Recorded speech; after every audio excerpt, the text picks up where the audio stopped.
It is the day after Labor Day, and I am dressed in white. White, in the spirit of truth and clarity. I am wearing white because we need some truth and accuracy right now. And it just so happens to be an accident of history that the futuristic shade of blue, of the blue collar, of the blue future, it just so happens to be that shade of blue, that ultraviolet futuristic blue, is the color used to lull you into an LSD-induced MK Ultra coma, and that the color of white, of actual sunlight, is the cure. It just so happens, the complete accident of history, that all of those that come out of communist countries, they come out affirming not basic syllogisms, but basic grammar. Those who have lived under totalitarianism, they're not spouting rhetoric, because you people aren't ready for rhetoric, are you? You're nowhere near ready for rhetoric. You're not even ready for logical syllogisms. Trying to get you to understand basic grammar is enough of a challenge. And so, this day after Labor Day, we are dressed in white to discuss basic grammar, because that's what you need. A is A. If A, then B? You're not ready for that. You don't even know what A and B are. You do not know what statements are. You do not know what grammar is.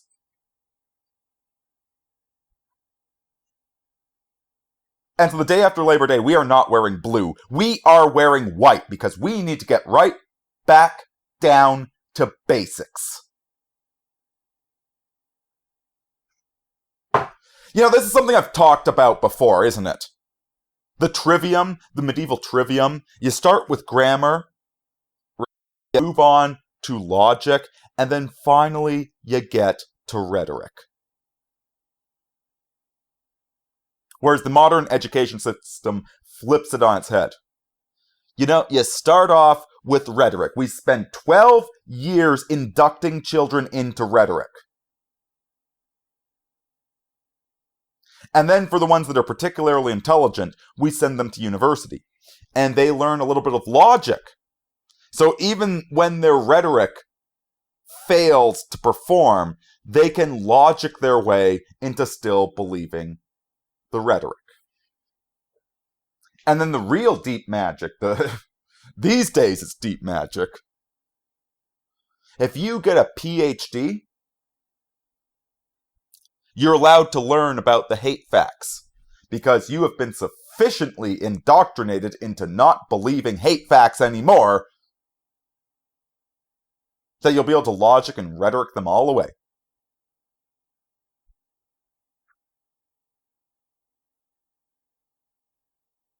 This is the state of our civilization. Nothing but endless rhetoric on both sides of the equation.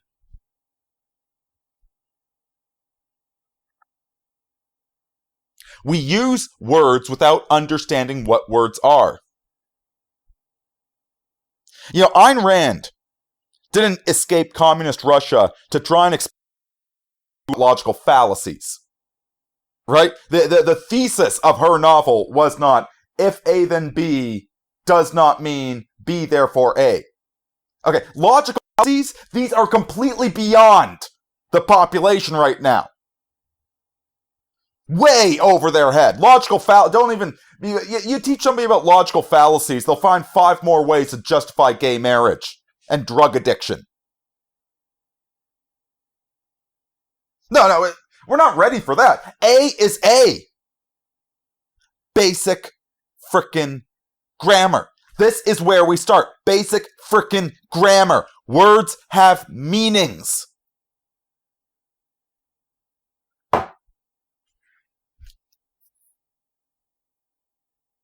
And I don't even know how to explain this to you people.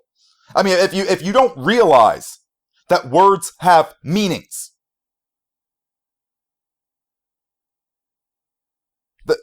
where do we go from there?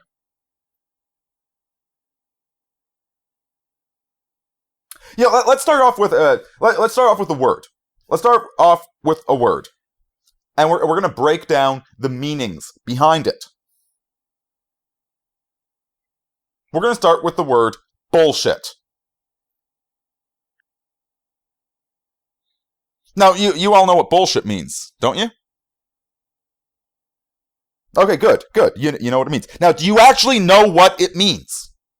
In the context, what is the explanation behind this term? Somebody says X, and you say bullshit. What do you actually mean?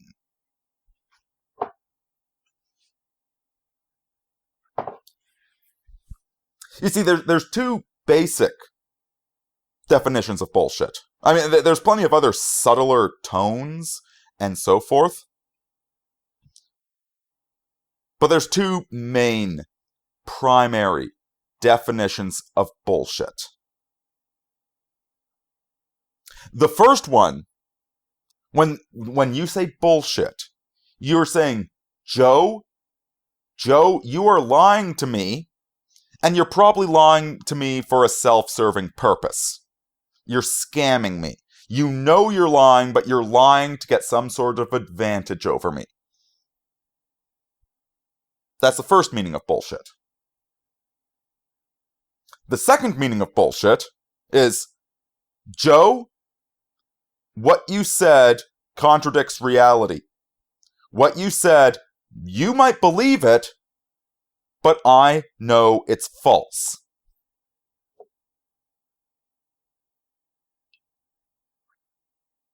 And you know, sometimes when people say bullshit, they mean both things at once. And I'm sure right now about 90% of you are scratching your head. Why is Aurini making an issue about this? Why does he care? Why? Let me try and explain to you why this matters.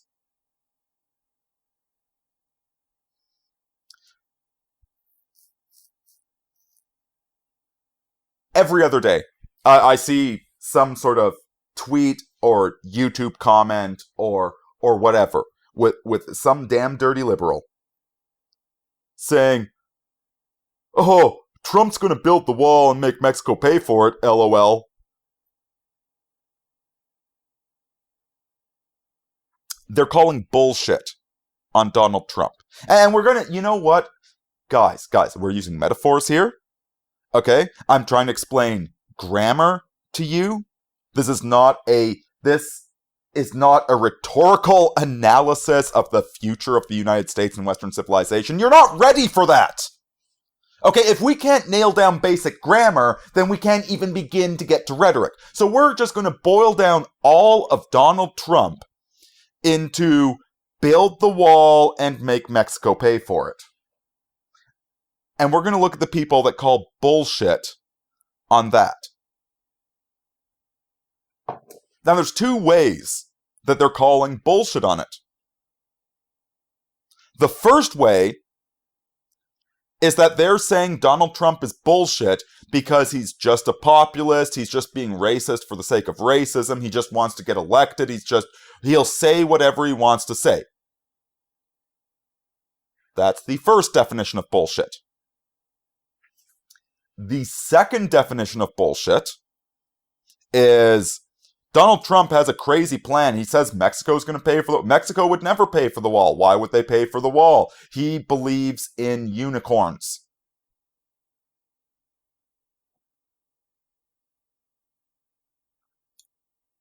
Those are basically the two arguments against Donald Trump. Number one, he's just saying it to make people happy. You know, so he's racist, sexist, whatever. he's just that way to make people happy, and people are just voting for him because they're stupid and angry, and he makes them feel happy.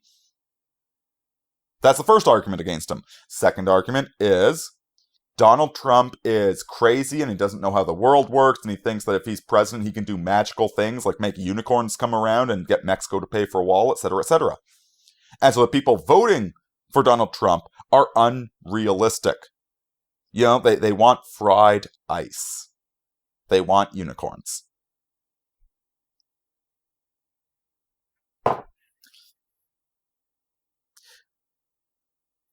Now, do you notice something? Yeah, I know some of you are smart, some of you have noticed it. By breaking down the word bullshit, I've just isolated two of the major, like 99% of the people who don't like Donald Trump fall into one of these camps, don't they? Either A, they say he's nothing but an emotional populist reaction, or B, he's promising the impossible. Bullshit, he's lying to us to get votes, or bullshit, he believes in fairies.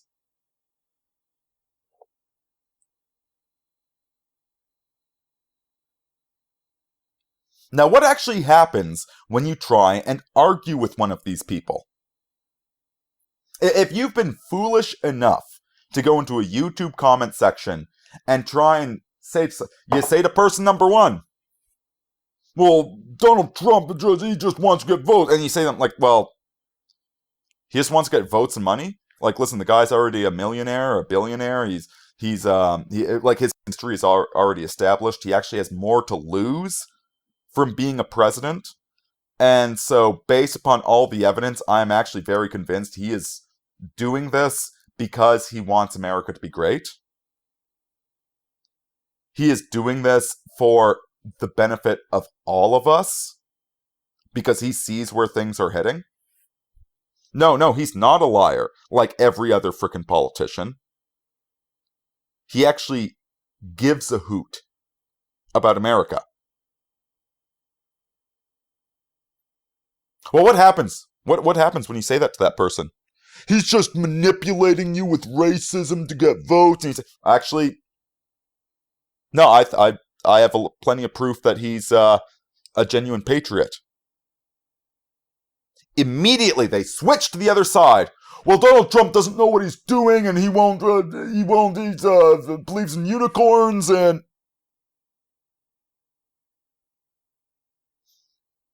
you say, well, actually, he does have a very well worked out plan as to why Mexico will pay for this wall, why it will be in their financial best interest to pay for this wall.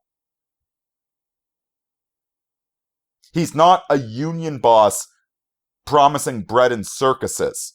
He's a businessman promising a profitable outcome. As soon as he said, but they go back to the other side. Well, you're just appealing to emotion. You just don't like Mexicans because you're lazy.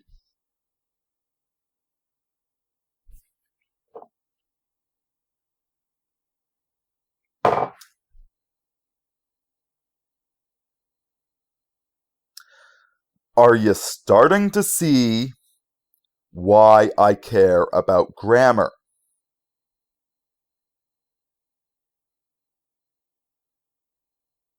The word bullshit, as I said, it has two major definitions. Number one, you're being scammed. Number two, they believe in fairies.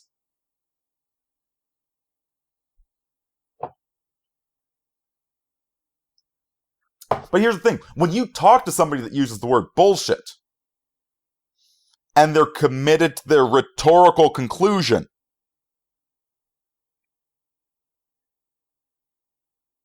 the rhetorical conclusion is that Donald Trump will be a good president, or that he will be like Hitler squared. That's the rhetorical conclusion. But instead of the rhetoric growing naturally, starting with grammar, into logic, into rhetoric, instead of that, We start with the rhetoric, and we build downwards.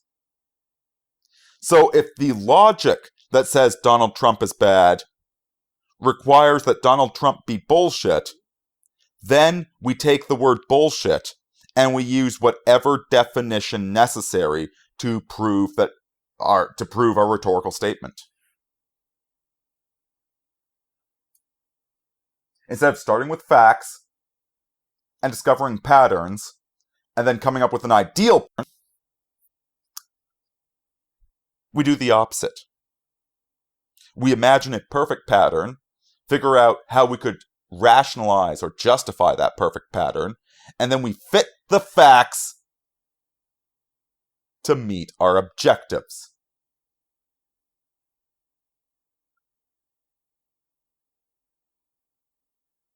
This is why people that come out of communist societies, they're not interested in campaign slogans. They're not even interested in rhetoric. Or rather logic. Because, logic is a horse. She gives anybody a ride. They're interested in basic grammar. Define your terms. Know what you're talking about.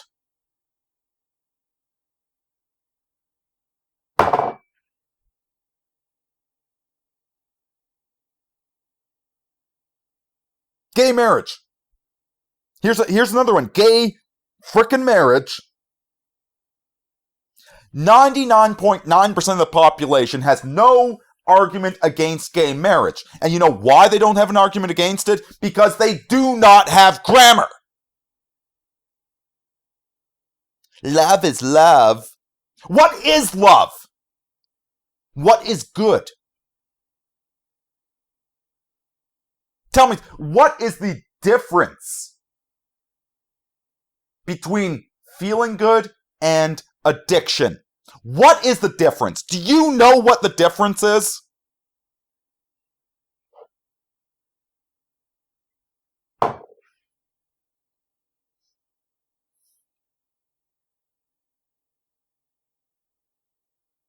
If you go home every night and have sex with your wife, that's good. If you pick up some sloot from the bar,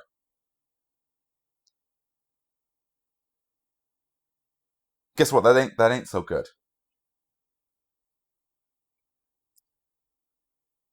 If you are so addicted to sex that when you're on a business trip, you need to cheat on your wife, what's the difference? Love is love, right? Love is love, ain't it? Do you have any functional definition of what love is, of what goodness is, of what truth is? Do you have any grammar? Does anything mean anything to you?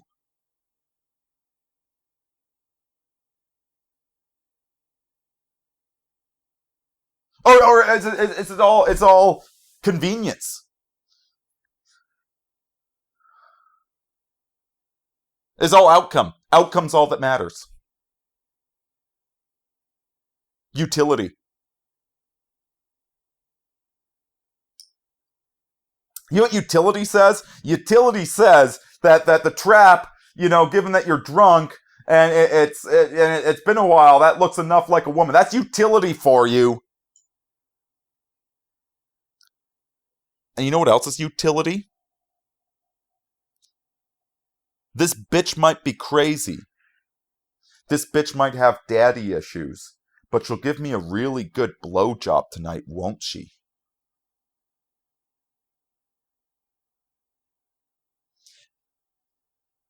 And do any of you care to explain to me the difference between those two?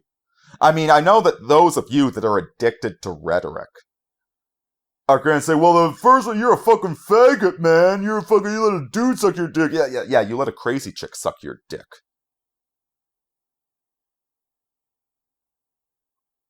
You're going to give me statistics about fucking AIDS now?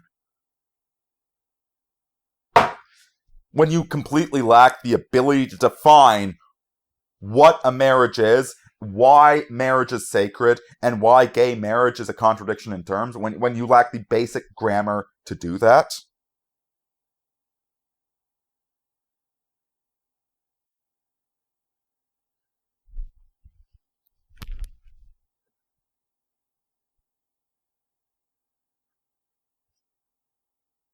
Let me be perfectly frank. This is the problem with our cultures. We have no grammar.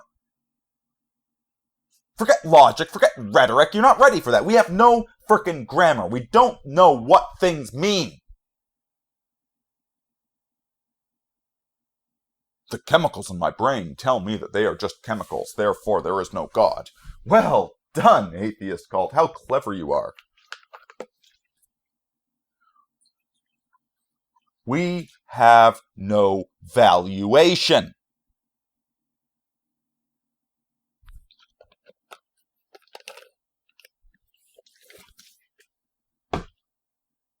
All we care about is niceness.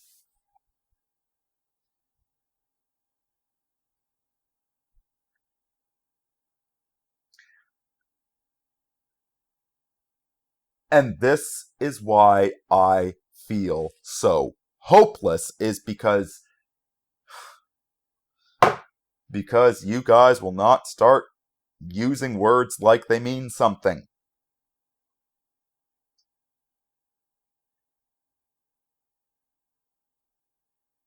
Man is a rationalizing animal. Here's the thing, my dog might get sneaky sometimes, but my dog is never against her own character.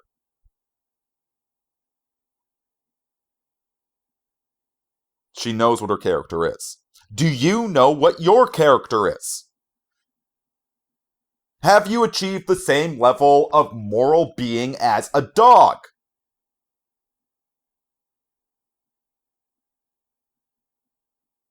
See, when you start with rhetoric, when rhetoric is your justification for existing, you become the rationalizing animal.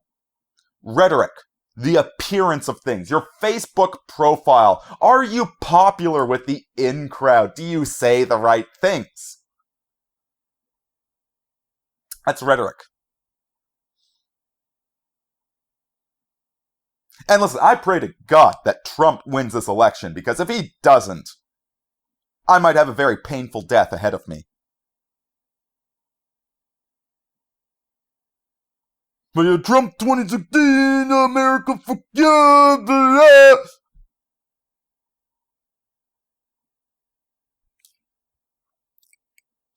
I would rather that Hillary won the election and people actually started waking up to what words meant.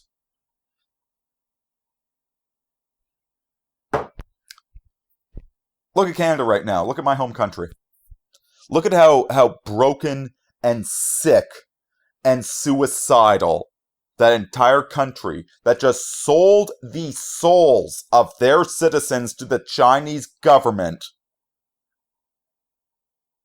Look at that sick country. Do you think Trudeau is the problem with Canada? Trudeau's not the problem. Trudeau's a moron.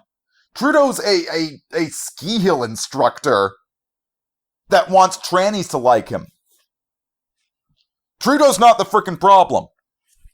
All of the mess that he's going to he's going to cause in the next few, we could clean that up in 6 months. Hell, everything, all the bad garbage he's doing to Canada could be compensated for with a moral and intelligent citizenry.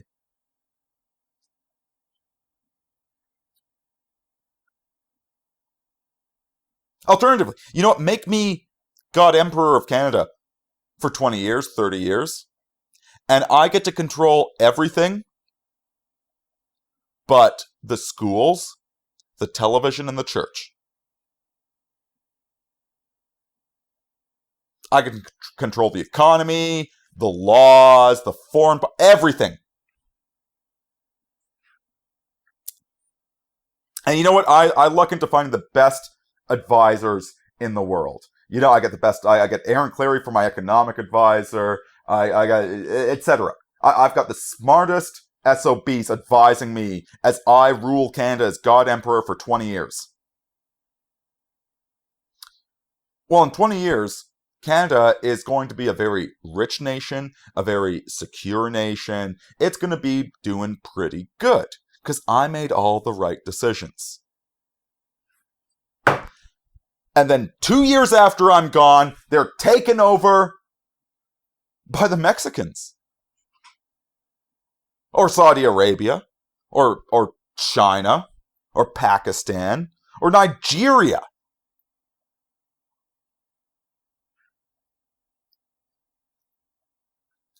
Because our basic culture, our basic moral values, A is whatever you feel like, bro. I don't want to judge. Love is love.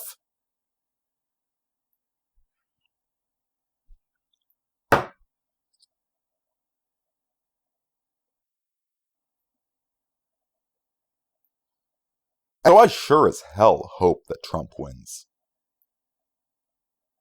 For my sake, for your sake, for his sake, for our children's and our grandchildren's sake, I sure as hell hope he wins. But his victory, his victory is useless if we have an immoral populace. And the beginning of morality is definition. It is grammar.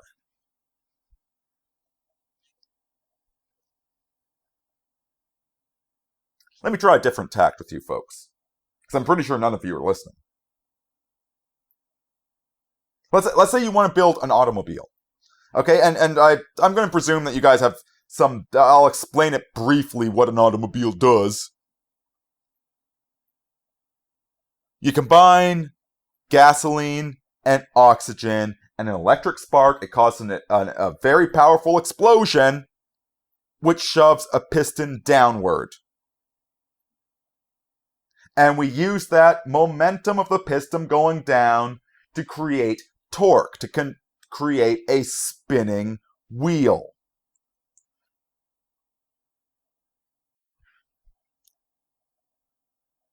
Now, I could go back to I could go back to Roman times. Yeah, I could explain all of this to them. They could understand it, but you know what? They wouldn't be able to build an engine. You know why not? Because they don't have metric tools. Because they do not have an established system of widths and measurements and weights and tensile strength of steel and so forth.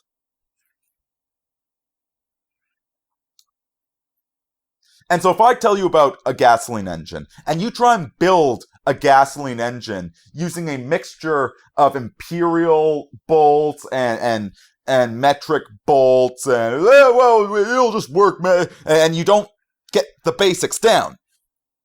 If you cannot nail down the basics, you cannot do the advanced stuff.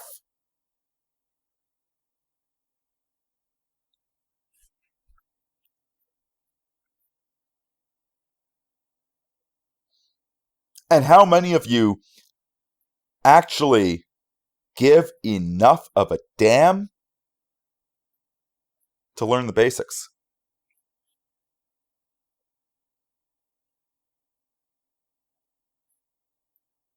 Do you know what the sad thing is? Here's the really sad thing. You know, in martial arts circles, you know, people that study karate or kung fu or whatever, MMA. It's all about the basics, man. 95% of martial arts is nailing down the basics. And these people will practice how to do kicks and punches and etc. etc. They will nail all of that down. When odds are in today's world, you're not going to get into a fist fight until the invading waves of Muslims kick down your door to murder you and rape your wife.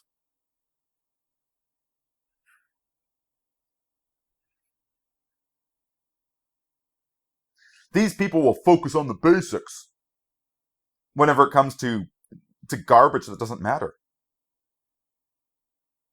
They'll learn the basics of martial arts. Hell, they will take video games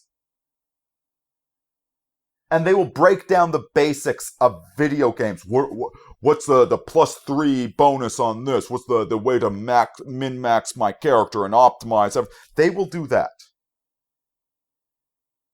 They will not learn the basics of language. And language is what makes us human.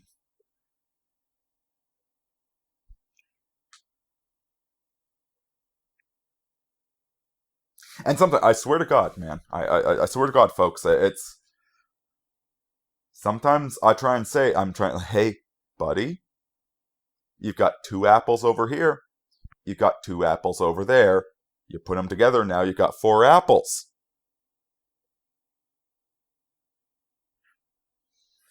And they respond to me, well, what if we replace apples with oranges?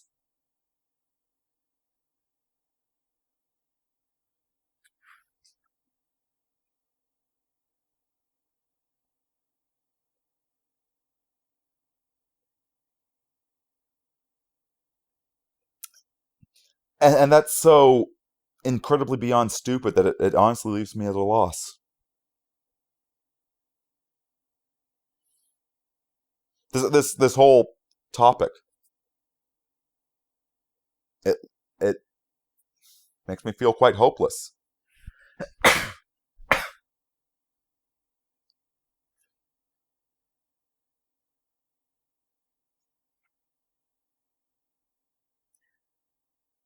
What do you believe? What do you value in life?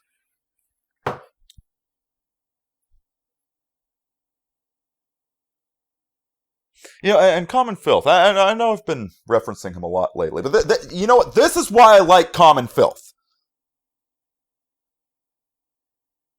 This is why I like him. On the one hand, he's a lot less intellectual than I am. And that does not mean stupid. I know you people have really fucking bad grammar, but intellectual doesn't mean smart, and non-intellectual does not mean stupid. He's less intellectual than I am. He just says it like it is. But his grammar is good. He does not contradict himself 5 times in one sentence.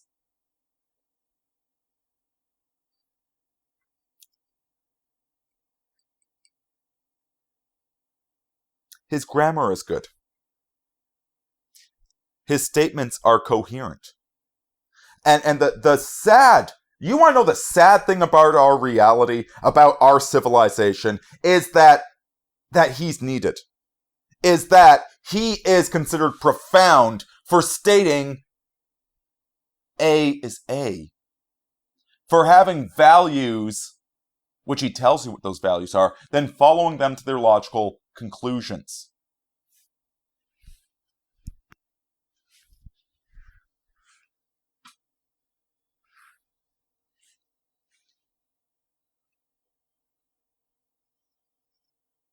Yeah, I'm going to finish this off, but I want to give you one final example of why grammar is so important. And what grammar is, because part of the problem with the English language is that we eliminated 99% of the signs of grammar from it. And so we don't even know what grammar is.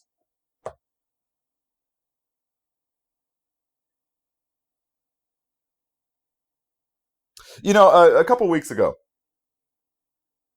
the priest gave a really good sermon at my church. It's a fairly large church. I guess about 200 or 300 people inside of it. And yet he had the testicular fortitude to call out feminism. It was subtle. He wasn't church militant with the whole thing, but he called it out. You know, basically just saying that walking around demanding your rights and demanding all of this, no, that's not what God wants you to be doing. That's not femininity. It was subtle. And then later on in the sermon, he referred to gender. Gender. The priest said gender, and he was not discussing the declension of a noun.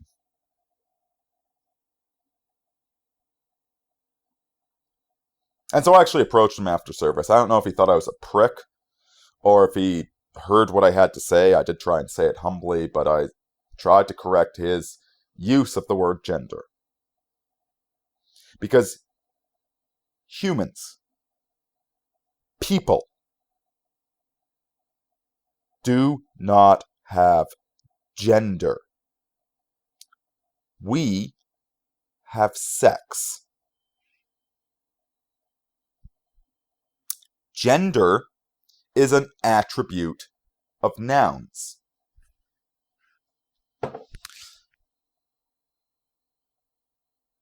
Now, some of you speak a bit of French or Italian or Spanish or Latin. You know all about this, but let me try and sum this up for the monolinguists out there. In most languages, okay, and listen, I'm not going to offer a strong opinion on the Eastern languages. I only speak a little tiny bit of Chinese. But on most of the Western languages, those that come from Indo-European roots, Sanskrit, whatever, which is every language spoken in Europe, you ignorant pigs, because I just know I've got some atheist cults still listening that don't know anything about language development and think I'm a religious nutter. Good Lord.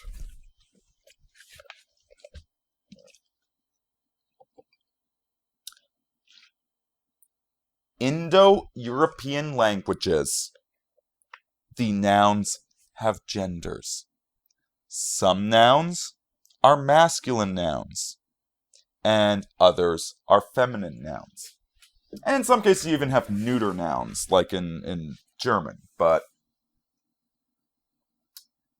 since we're all English speakers, I'm going to try and explain this to you using English examples.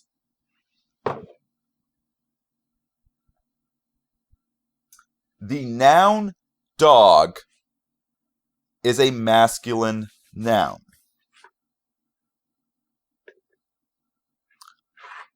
All dogs are assumed masculine unless otherwise specified. Right? We use the masculine terminology for dogs until they are identified as a bitch. So, my brown-furred, half German Shepherd, half whatever she is, I can refer to her as my dog, which is a masculine noun, or I can refer to her as my bitch, which is a feminine noun. Cats, on the other hand, cat is a feminine noun. Cat is assumed feminine. And if you want to specify a male cat, the correct word is Tom. This is where the word tomboy derives from. Because cat is assumed feminine, and Tom is the exception to that, when there is a woman that likes things that are stereotypically masculine, she is a tomboy, from the word Tom, from cat. Goose and geese, that's another feminine noun. And so if you want to specify a male goose, the correct term is gander.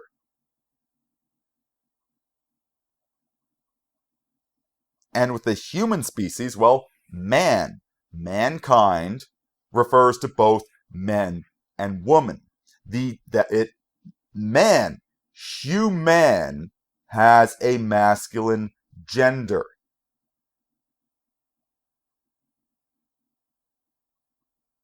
If you want to talk about a particular person, that's when the gender then approximates that person. Language, right there, completely separate from biology and distinctly separate. All ganders are part of geese, which is feminine.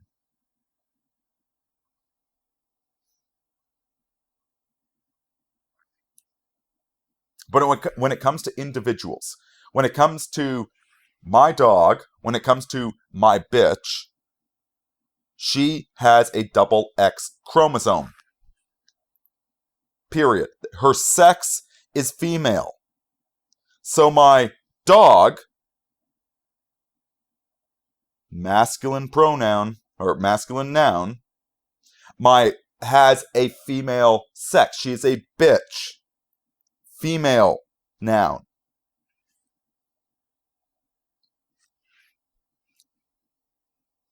And the same thing goes for all of us.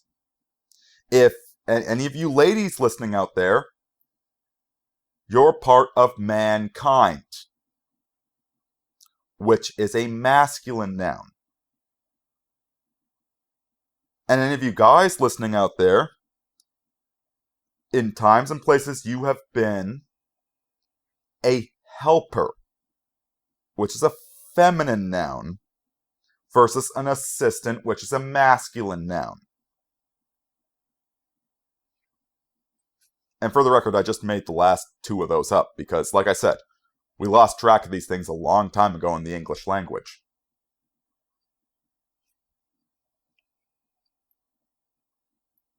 Neither of these have any bearing on your sex. Okay? Nurse. Nurse is a feminine noun. And we have plenty of male nurses out there. It does not change their chromosome. It does not change their sex. Humans do not have genders. They have sexes. If you're born XX, you're XX for life. If you're born XY, you're XY for life. And on the rare cases of intersex, there is a specific medical diagnosis there, and there is 99, even with that, 99.9% of people are not intersex, and 99.9% of the people that are intersex, you usually don't detect it until they have fertility problems in marriage. It's that strongly presenting one sex or the other. And half the ones that don't present die in infancy. Let's put it this way. If there were any legitimate cases of intersex people out there, there would be a huge amount of pornography of it. There are more Siamese twins out there than there are legitimate cases of ambiguous intersex children.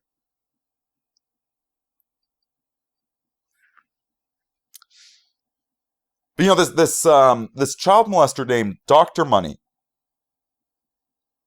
psychologist that liked to molest children and had a whole bunch of wacko theories that are completely in tune with all of you people that don't love grammar, that don't love truth. He decided to replace the word sex with gender.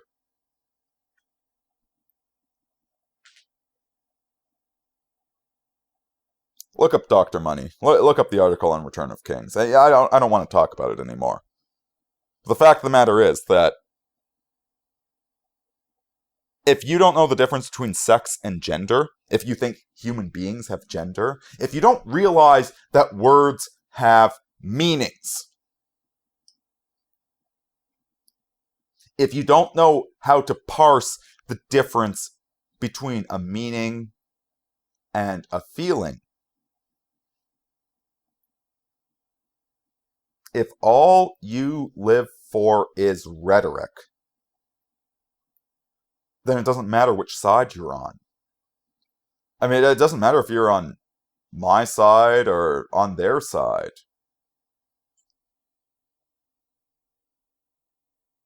Ultimately, you're a destructive force of chaos. And you've renounced that ability which makes you human. Language is the beginning of reason. And if you do not have language, if you have not mastered language, well, you have less authorship, you have less self-control than my bitch.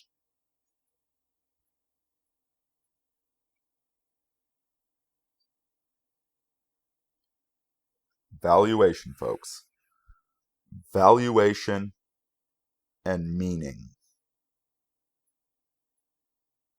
If you don't have those, you have nothing. Aurini out.